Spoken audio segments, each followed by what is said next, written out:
आप देख रहे हैं आई इंडिया और मैं हूं पंकज सिंह दौर। सीतापुर की सुर्खियों वाले खबरनामे का आगाज दिन भर की बड़ी खबरों के साथ। सीतापुर में तैयार हुई शार्प शूटर अंशु के अपराध की नर्सरी। पूर्व एमएलसी के बेटों पर फायरिंग कर सुर्खियों में आया था अंशु। सीतापुर में शुक्रवार को मिले 69 कोरोना के नए मरीज। डीएमओ एसपी ने लहरपुर कोतवाली में बैठक कर दिए जरूरी निर्देश। कोविड प्रोटोकॉल का पालन करते हुए घरों में पढ़ी गई ईद की नमाज। मिश्रिक तहसील के 13 गांव 14 दिनों के लिए किए गए सील। सीतापुर में 585 लीटर शराब बरामद, 36 अभियुक्त गिरफ्तार।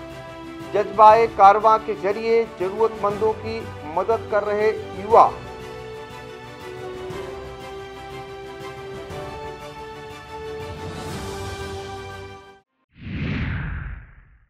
चित्रकूट जेल में शुक्रवार को गैंगवार के दौरान माफिया मुख्तार अंसारी के 2 गुर्गों को गोलियों से छलनी करने के बाद पुलिस की गोलियों का निशाना बना अंशु दीक्षित सीतापुर का रहने वाला था। अंशु का आपराधिक सफर सीतापुर से ही शुरू हो गया था। सीतापुर में पढ़ाई और खेल कूद के समय में ही अंशु दीक्षित धाएं धाएं करने लगा था। उसकी बेखौफी का आलम देखिए कि उसने पूर्व एमएलसी के बेटे से हुए विवाद के बाद पुलिस अधीक्षक कार्यालय के सामने उनकी कार पर फायरिंग कर दी थी, जिसमें वह बाल बाल बच गए थे तो पूरे परिवार के खात्मे की योजना बना डाली। पुलिस ने सख्ती की तो वह सीतापुर से निकल भागा, लेकिन जराइम की दुनिया में जाकर एक से बढ़कर एक अपराध को अंजाम देने लगा। अंशु दीक्षित कितना खूंखार था कि वह किसे निशाना बनाने जा रहा है, इसका उसमें रत्ती भर भी डर नहीं था। सामने एसटीएफ हो या फिर यूपी एमपी की पुलिस अधिकारी हो या फिर नेता अथवा क्यों ना जेल के अंदर की बात हो और सामने माफिया सरगना के खास हों। यही कारण रहा न जाने कितनों को गोलियों से मौत की नींद सुलाने वाला अंशु भी गोली खाकर मौत की नींद सोया। यह अलग बात है कि वह अपराधी की नहीं, पुलिस की गोलियों का निशाना बना। वैसे तो अंशु दीक्षित थाना मानपुर इलाके के उलरा गांव का मूल निवासी था, लेकिन बचपन से ही वह सीतापुर आंख अस्पताल के आवास में रहता था। आंख अस्पताल के आवास में जगदीश दीक्षित के 2 बेटे अमित दीक्षित उर्फ अन्नू व सुमित दीक्षित उर्फ अंशु एवं 2 बेटियां पूनम और शिखा अपनी मां एवं परिवार के अन्य सदस्यों के साथ आंख अस्पताल में कर्मचारी दादी लीलावती के साथ रहते थे। अंशु ने प्रारंभिक शिक्षा प्रेमनगर के सरस्वती शिशु मंदिर में ली और फिर जीआईसी में कक्षा 10 तक पढ़ाई की। इसी दौरान पूर्व एमएलसी भरत त्रिपाठी के बेटे परीक्षित त्रिपाठी और कौस्तुभ त्रिपाठी के साथ रहने वाले प्रतीक शुक्ला से विवाद हो गया। बदला लेने के लिए अंशु दीक्षित ने वर्ष 2003 में पुलिस अधीक्षक कार्यालय के ठीक सामने उनकी कार पर फायर किया। हालांकि वह बार बार बच गए। इसी के बाद पुलिस की सख्ती करने पर वह सीतापुर से निकलकर सूबे के बड़े अपराधियों के संपर्क में जा पहुंचा। लखनऊ के बहुचर्चित सीएमओ विनोद आर्या और लखनऊ विश्वविद्यालय के नेता विनोद त्रिपाठी व गौरव सिंह हत्याकांड में भी अंशु का नाम सामने आया था। वर्ष 2008 में बिहार के गोपालगंज से अंशु को अवैध असलहों के साथ पकड़ा गया था। 2013 में सीतापुर से वह फिर फरार हो गया था। अपनी वारदातों से उसने सीतापुर को भी हिलाकर रख दिया था। सीतापुर में विद्युत विभाग के जेई रहे पीसी गुप्ता के बेटे दधीज गुप्ता की अपहरण के बाद हत्या कर दी थी।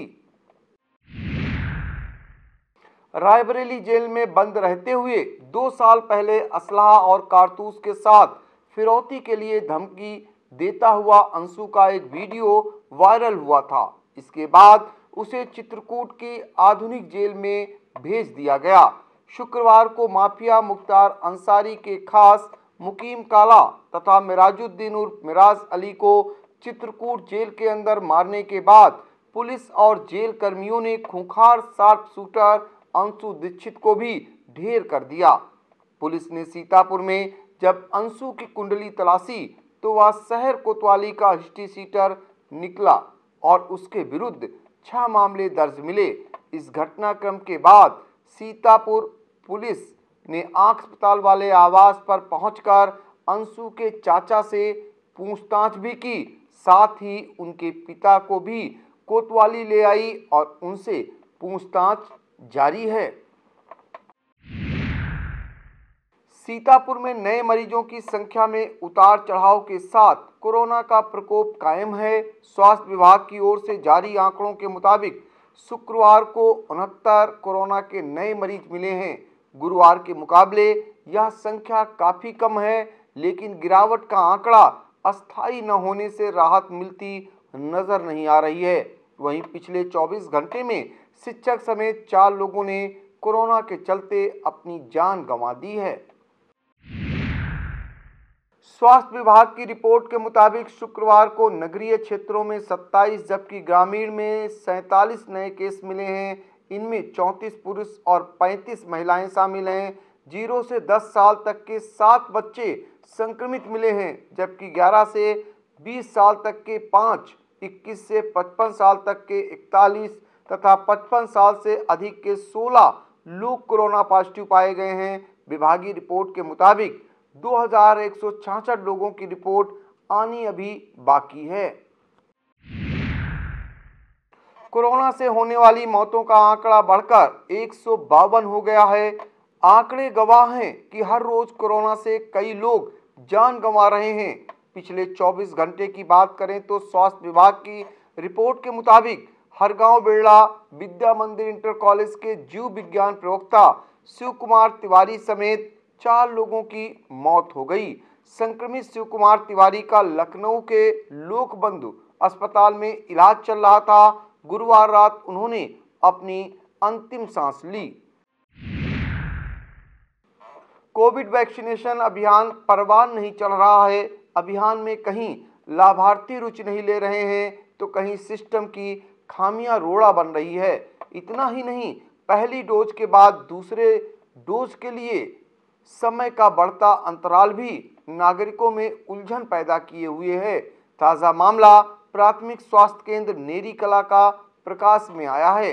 यहाँ के ग्राम कुचकापुर निवासी शिवमूर्त, मेवालाल, राधा कृष्ण, लेखन, राम बिहारी, बाबूलाल सहित सैकड़ों लाभार्थियों का कहना है कि वह अब दूसरी डोज नहीं लगवाएंगे।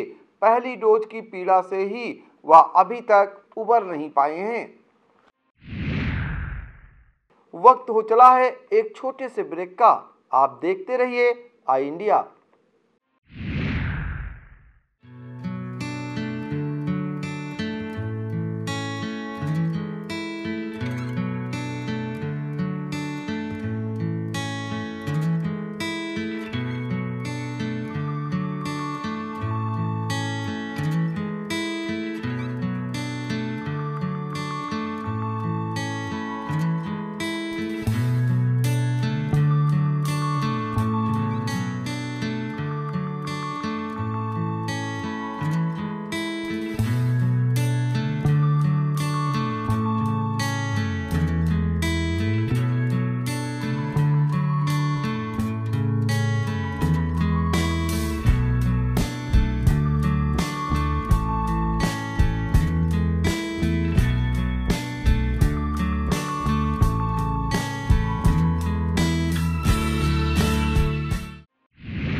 स्टूडियो आईएएस लखनऊ में ही सिविल सेवा की तैयारी के लिए एक बेस्ट फैकल्टी के साथ एक मॉडर्न कैंपस उपलब्ध करा रहा है।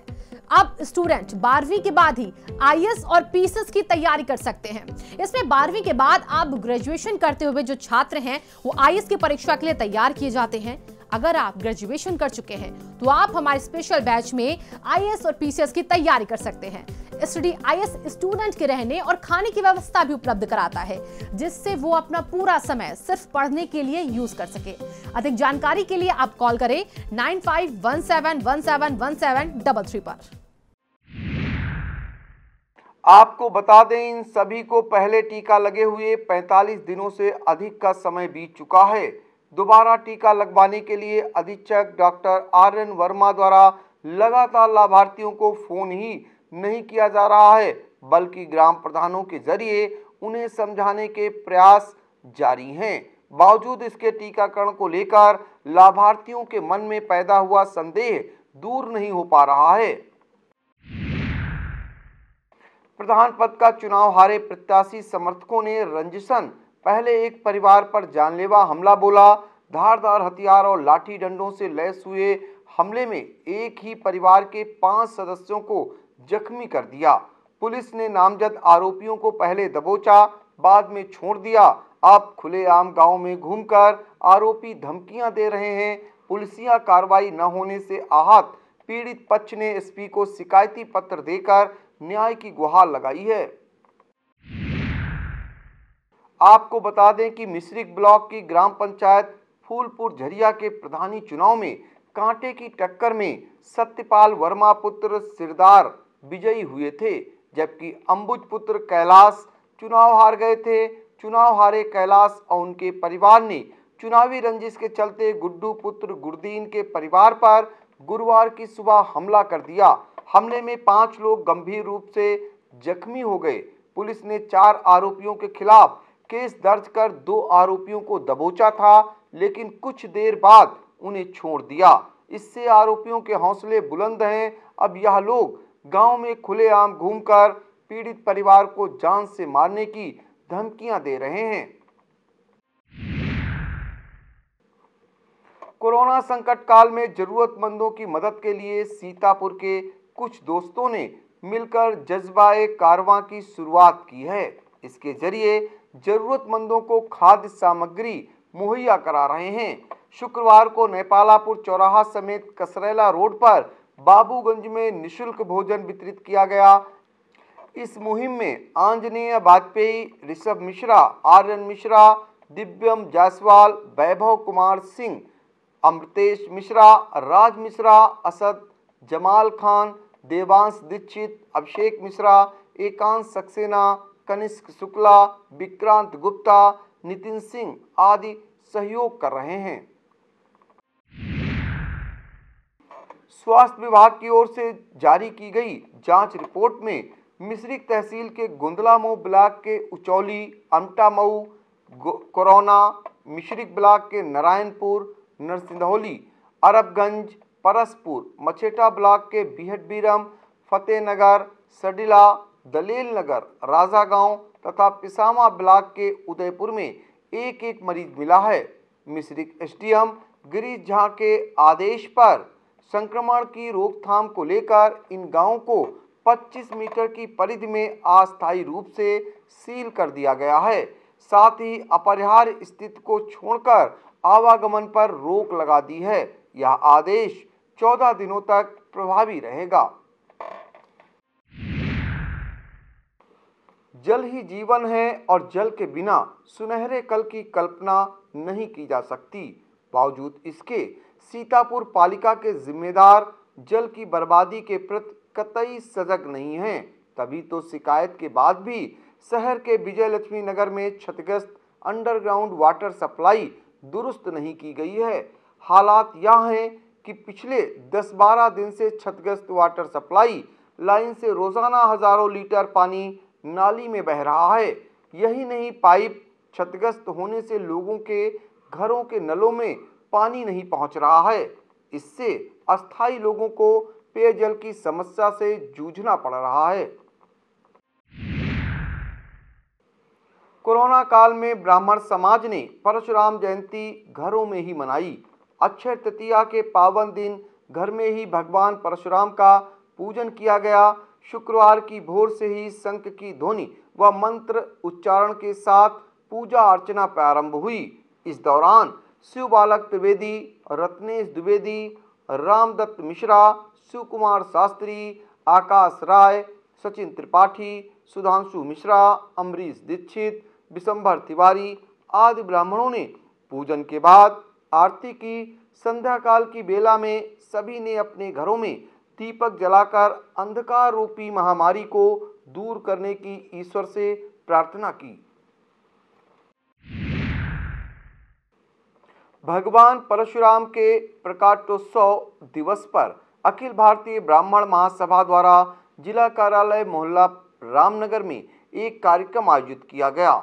इस अवसर पर अक्षय तृतीया की शुभ घड़ी में विष्णु के छठे अवतार भगवान परशुराम की पूजा अर्चना की गई। इस मौके पर जिला अध्यक्ष धीरज पांडे, धीरेन्द्र मिश्रा, अंकित त्रिपाठी, आकाश मिश्र, विनीत दीक्षित, राहुल तिवारी, शिवम मिश्र, अंजन मिश्र, ऋषभ द्विवेदी, रामू पंडित, उमाशंकर शुक्ला, सुमित वाजपेयी, प्रदीप तिवारी, अशोक, लालू आदि मौजूद थे।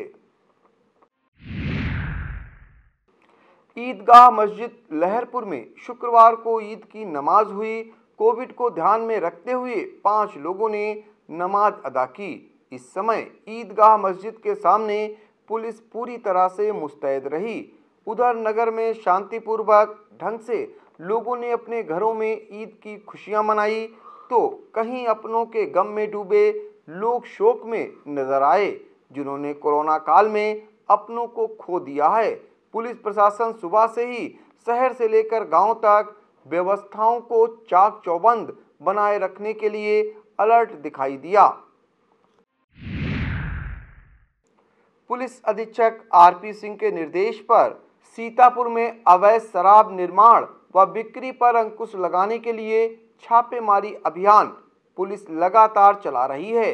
इस अभियान के तहत शुक्रवार को जनपद के विभिन्न थानों की पुलिस टीमों द्वारा कुल 585 लीटर शराब बरामद की गई, जबकि इस कारोबार में लिप्त 36 अभियुक्तों को गिरफ्तार भी किया गया है। थाना रेउसा पुलिस द्वारा चेकिंग के दौरान 5 साथी नकबजनों को गिरफ्तार किया गया है।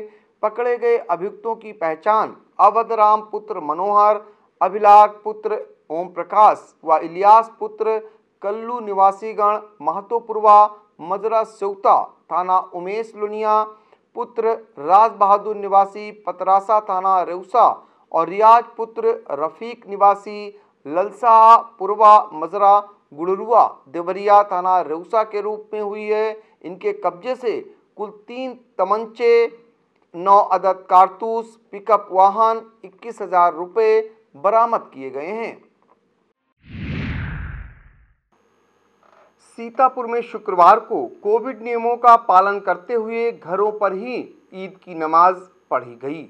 इसके बाद ईद की बधाई देने का दौर चल निकला। हालांकि गुरुवार को ईद का चांद दिखते ही लोगों ने एक दूसरे को ईद की बधाई देना शुरू कर दिया था, लेकिन शुक्रवार को दिन भर बधाई व दावतों का दौर चलता रहा और कोविड महामारी की वजह से पिछले 2 साल से ईद पर वह रौनक नहीं दिखी जो पहले दिखती थी, लेकिन फिर भी लोग इसको लेकर खासे उत्साहित दिखाई दिए। जिलाधिकारी विशाल भारद्वाज और पुलिस अधीक्षक आरपी सिंह ने शुक्रवार को लहरपुर कोतवाली में मातहतों के साथ बैठक की। इस दौरान अधिकारियों को ईद उल फितर तथा कोविड प्रोटोकॉल के मद्देनजर आवश्यक दिशा निर्देश दिए। प्राथमिक स्वास्थ्य केंद्र देवकलिया, टिकरा, शिवथाना, मरसंडा, मानपुर, कंदुनी, मसेना मऊ, टिड़वा आदि उपकेंद्रों पर 45 वर्ष के ऊपर के लोगों को कोविड वैक्सीनेशन किया गया। साथ ही ग्रामीणों को वैक्सीनेशन के प्रति जागरूक किया गया। इस दौरान बिस्वा तहसीलदार अभिचल सिंह ने कहा कि कोविड वैक्सीनेशन पूरी तरीके से सुरक्षित है और जीवन रक्षा के लिए सबसे कारगर उपाय है। इस मौके पर लेखपाल, बीएलओ, आशा बहू, ग्राम प्रधान, स्वास्थ्यकर्मी मौजूद थे। चलते चलते आपको छोड़ जाते हैं सीतापुर की रोडवेज बस सेवाओं की समय सारणी पर। और हाँ, कोरोना अभी गया नहीं है। गांव में तेजी से कोरोना संक्रमण फैल रहा है, इसलिए बहुत आवश्यक कार्य हो तभी घर से बाहर निकलें और जब भी बाहर निकलें मास्क जरूर लगाएं।